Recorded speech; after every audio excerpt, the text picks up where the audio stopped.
Let's talk to Spencer in Canary Wharf. Hey, Spencer, good morning. Hi, good morning, Vanessa. And you've got an interesting perspective on this because you work in the property business, but you also volunteer for Crisis. So I take it you're seeing, every dramatic sort of a segment on the spectrum, really. Well, that's right. I've worked in property for 22 years, and I'm a commercial and residential landlord myself. But also, as a volunteer at Crisis, I have a somewhat maybe of a more altruistic view than pure property people. And whilst I strongly disagree with squatters moving into someone else's property, because ultimately, let's remember that's what it is. I also, have deep sympathy and empathy for truly homeless people. Yeah. And as such, and picking up on one of your previous callers, David, mentioned about properties being empty, going through 2 years of planning. Whilst that is true, some landlords and property owners will keep a property empty because it somewhat supports their application for lack of demand for commercial. And by that I mean, if you have a commercial building and can prove that it's unlettable as commercial, you're more likely to get your application approved for residential. Right. So some of these buildings are actually being left empty on purpose to help support their application.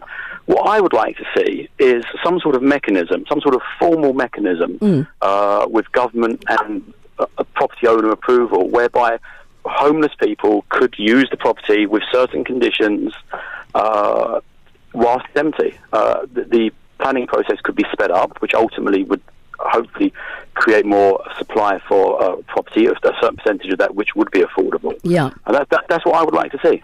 But this particular property that we've been talking about in Belgravia, owned by this enormously successful Russian plutocrat, oligarch, etc. and so forth, I mean, he's not going to say, if you asked him, listen, you bought this in 2014, you haven't moved in yet, do you mind a few homeless people living in it?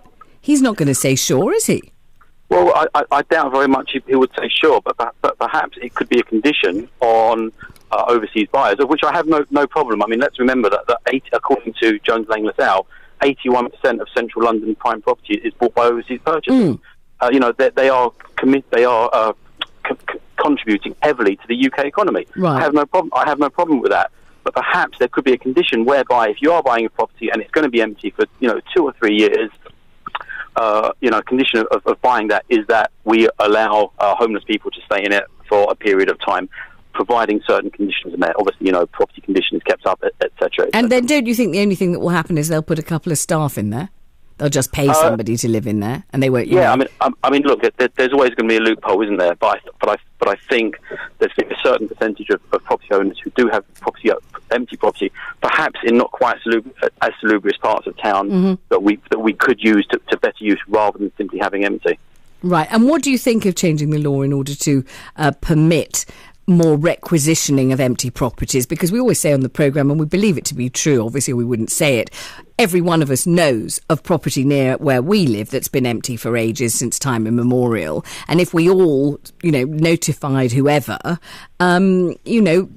councils could requisition properties. How long has it been empty? And if you said more than 5 years, let's say, as a cut-off point, that they could then take charge of them and put people in them.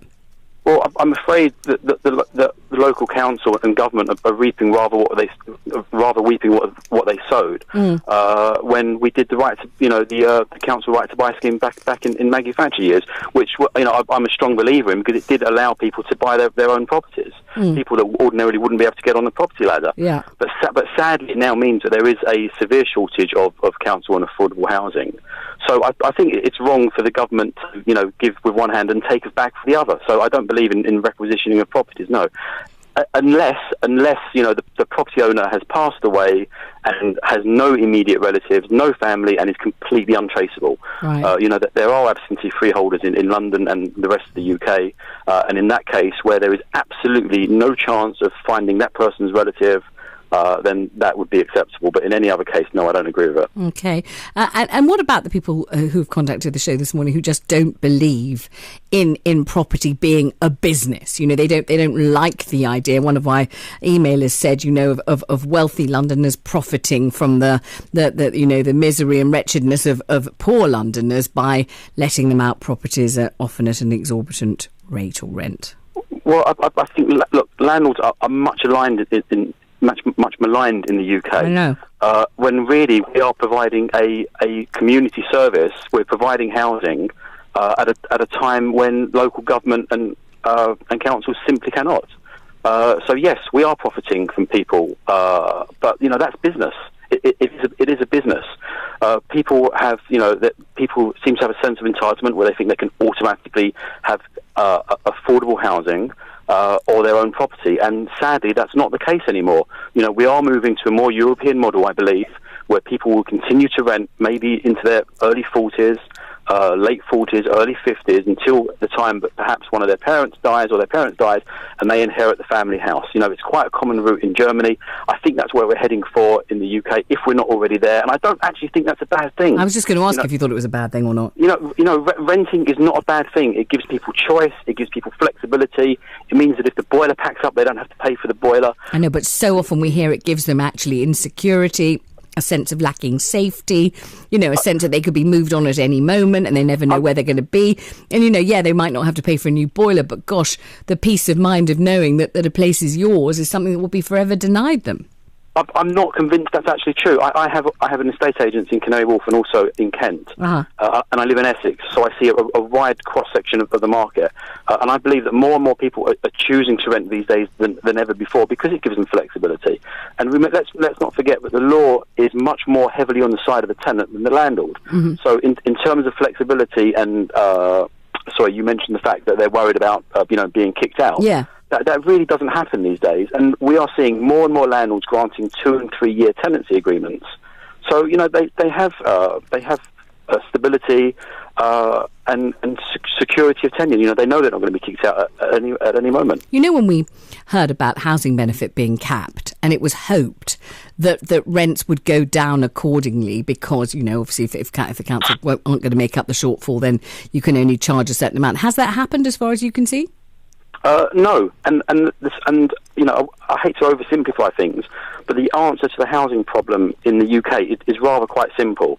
I did a bit of research and found that around about 80% of England is open space. Mm-hmm. 80%.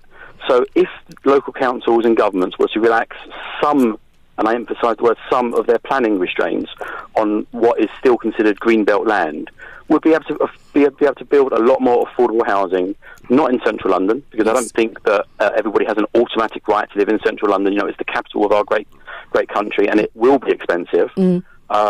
So what we should concentrate on is building affordable housing with good transport links into London and other parts of the country, and that will solve that housing problem. Spencer, thank you very much indeed. Spencer would like to build all over the green belt you just heard there. And maybe you think he's right. Maybe you think, come on, let's be practical about this. A field is a field.